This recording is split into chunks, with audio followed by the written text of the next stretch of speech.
What's the best balance between income and home time? On this episode of Driven Too Far, we're talking about how to best navigate the holidays. Hello, I'm Andrew Winkler, and this is Driven Too Far, the truth about trucking, a podcast that helps over-the-road truck drivers balance career and family. You know, as a driver, you're always looking for ways to balance your income needs and your home time and family needs. And one of the more difficult things to do is just when you think you got a rhythm to your week, to your month, and things are rolling good, next thing you know, we throw in a holiday there, and it kind of screws everything up. So today I kind of wanted to talk a little bit about how we can navigate the holidays, some questions you should be asking yourself about the holidays, and does it make sense for you to be out trying to run through the holidays, make miles, make money, or does it make more sense for you to pair that holiday with your home time and spend more time at home with the family and the kids and things like that? So this really popped up just over the last few weeks for me, and I'm always looking for content for the show. And one of the things that just happened, we just got through the July 4th holiday, and this year July 4th fell on a Tuesday, of course. And that presented kind of an interesting challenge for our operations group because a lot of things were closed on Monday, July 3rd, and of course, Tuesday, July 4th. So really you ended up with almost like a 4-day weekend in a lot of cases. Now, this isn't the case for every carrier. If you happen to be working for a big dry van company that does a lot of drop and hooks, they certainly may have been able to keep you moving throughout that 4-day weekend, if that's what you choose to do.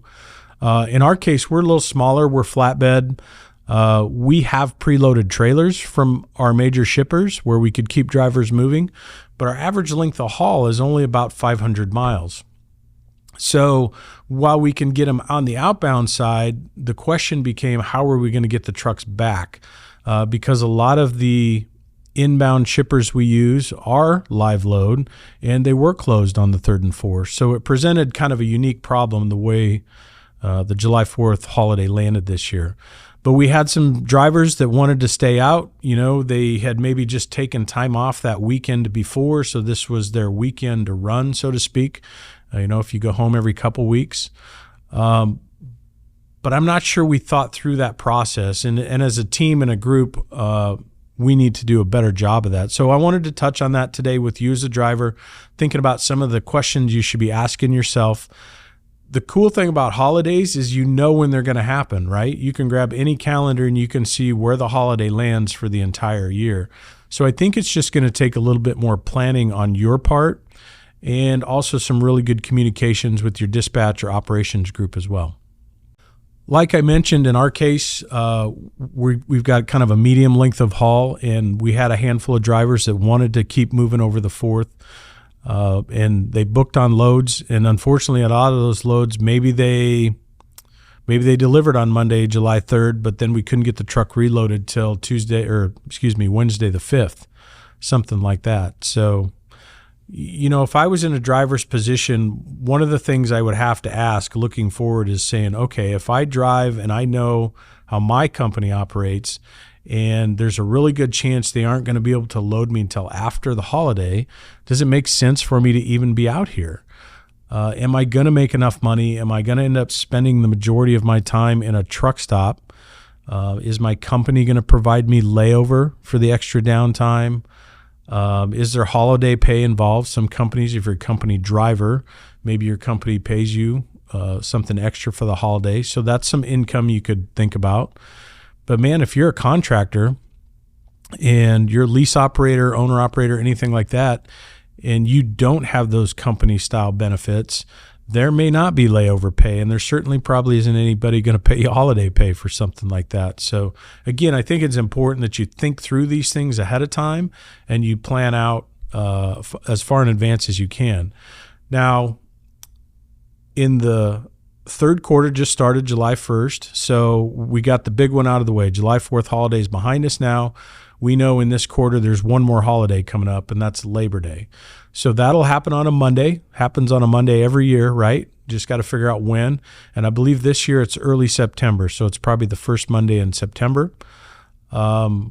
So my recommendation is that you probably plan out just 90 days at a time. I think that's a reasonable time. You can look out 90 days, kind of have an idea of what's going on, not get too overwhelmed with too much planning. So we know that Labor Day is going to be on a Monday. That's essentially going to create a 3-day weekend. So before you get there to Labor Day, are you planning on running through it? If you're on a kind of a regular home time schedule, maybe you go home every 2 weeks, every 3 weeks, something like that, get your calendar out and look at that and figure out, is that Labor Day landing on a weekend where I typically would be home already, or is that my weekend to run through the weekend? And if that's the case, I'm going to offer maybe a couple suggestions or ideas for you. If it's the weekend that you typically would keep running and you want to try to do that, I would actually, if you have vacation day you can schedule an extra vacation day for that weekend, just in case you get tied up and the company can't keep you moving. I think by doing that, you're kind of, the pain point with holidays is always, it's nice to spend the time at home, the extra days with the family and the kids and stuff like that. So you feel good about that. You climb back in the truck after the holiday's over and you take off, but it's that following week when you get paid for the previous week, that's when you realize the pain, because all of a sudden the paycheck's shorter than you thought. And that causes you some stress for sure. So I think by scheduling ahead and getting yourself a vacation day scheduled in there, hopefully that paid vacation day will supplement some extra income for that extra, the extra miles lost or the opportunity lost to be driving. So that's a good way to tackle that. The other thing I'd say about that is I bet your operations or your dispatch team wouldn't have a problem if you pre-planned the vacation day off.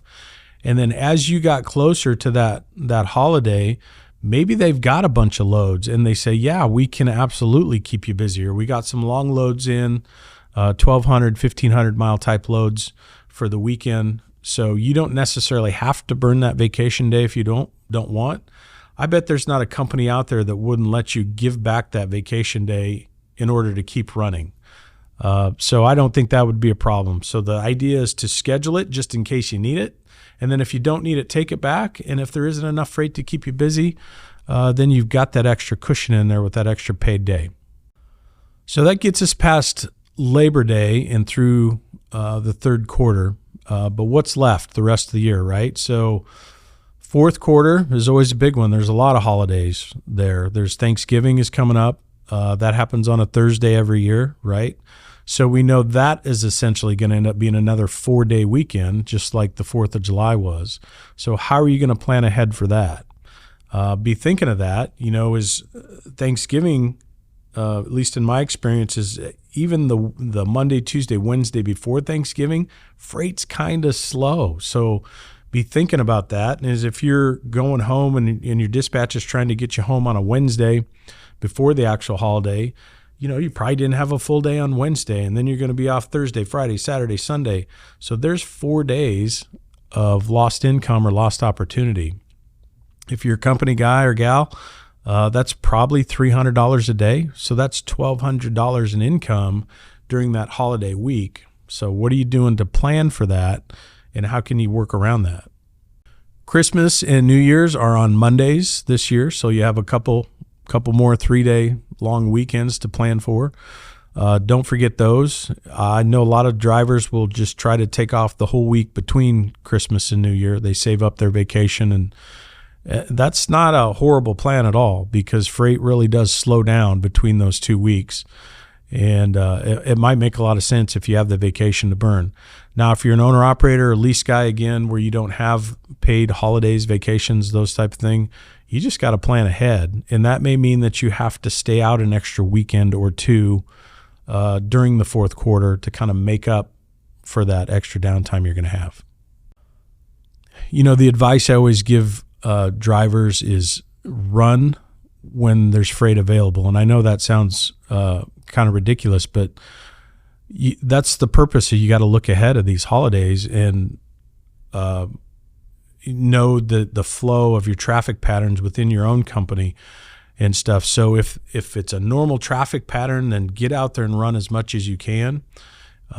If it's a slower traffic pattern where you've got holidays coming in, or maybe there's some seasonality to your freight, something like that, then that's a great time to start kind of planning your vacation days and some extra things there to help you push through those slower times. But it just takes a little bit of planning, and I'm confident you can get that done. Now I'm going to throw one more wrinkle into this conversation, where the holidays can kind of come back to sting you, and most drivers just never think about it ahead of time. So I'll see if I can give you a little help here. Does your company offer any kind of monthly or maybe quarterly incentives? Is it a fuel bonus, a productivity bonus, anything like that? And then if they do they have any kind of minimum number of miles you need to produce in that month or that quarter in order to qualify for that extra incentive? In our case, we have up to 4 cents available per quarter for drivers running clean operations, basically. Safe, obviously, on-time deliveries, and then we've tied our fuel bonus in there for the company guys as well. But where the holidays kind of sting you is you think about, let's just take the current third quarter. You've got the July 4th holiday, which ended up being 4 days this year, and you got Labor Day coming up. That's another 3 days. So there, all of a sudden, you got 7 days out of the quarter that you may not be able to get the miles you want and need. So what are you doing to kind of work through that so it doesn't affect your ability to, get your bonus at the end of the quarter? I just this last week I was working on second quarter incentive plans and stuff, and I know there's probably 5 or 6 guys in my fleet that they just missed that threshold. So for us, it's 26,000 miles in a quarter. That's not huge. That's 2,000 mile a week average, and they just missed it. And I'm talking by a couple hundred miles, so they won't qualify for the bonus. And I can tell you what their reaction is going to be. If they're not upset, they're certainly going to be disappointed. And I would expect a few phone calls from a few of them say, hey, this isn't right. This isn't fair. And I understand what you're saying. The problem is we're thinking about it after the fact. So if we can get into kind of a planning mode when it comes to holidays, vacations, time off, and things like that, just know that any of those days you take off, whether it's a holiday, vacation, whatever, it could impact your ability to earn an incentive or bonus within your company. So let's get out ahead of that. And when you're scheduling your time off, be thinking of those things, because there's no worse feeling than coming up 250 miles short of the goal or 500 miles short of the goal. You're talking a half a day or 1 day's productivity. And if you're missing out on a significant bonus, in our case, 4 cents a mile, well, it could be well over $1,000 bill for the quarter. Are you missing that out? Are you missing out on $1,000 because you missed the threshold by 250 miles or a half day work? You're going to be upset about that. So think about it ahead of time. When you're scheduling, my recommendation is, get a calendar out, go print them, do whatever you need to do, or get an old calendar and just work through it. Make sure you're working so many working days per quarter so you set yourself up in the best place possible to make sure that you're hitting your incentives and any minimum mileage you need to hit. So planning recommendations, do 90 days at a time. That's a calendar quarter. That's easy to do. It's 3 months at a time. You can kind of plan that out ahead. You're shooting probably for 70 to 75 working days out of that 90. So make sure you mark the holidays. If you've got, other special events going on, maybe it's birthdays, anniversaries, any kind of family deals that you're going to miss a normal day work or something like that, it's going to pull you off the road. Mark that stuff out on the calendar. And when you mark the time off that you're taking on the calendar, go back and count your working days and make sure that you're giving yourself at least 70 to 75 working days within that 90-day window. And then you're going to hit your numbers. You're going to hit your income. You're going to hit your incentive and your bonuses that you want to. Again, there's nothing worse than kind of thinking about it after the quarter's over and then realized, oh man, I didn't schedule something as well as I could have. So I think with the little proactive approach on your part, grab an old calendar, mark it up, mark your days off, your home time too. If you got certain days or weekends you're off for home time, mark those. Just make sure you're leaving yourself enough working days in that calendar quarter to earn the money you want to earn. The other thing you can do, as I mentioned again, is if you're a company driver and you have some vacation, make sure you're burning some of that vacation too. Drop those vacation days in when you're planning your calendar out.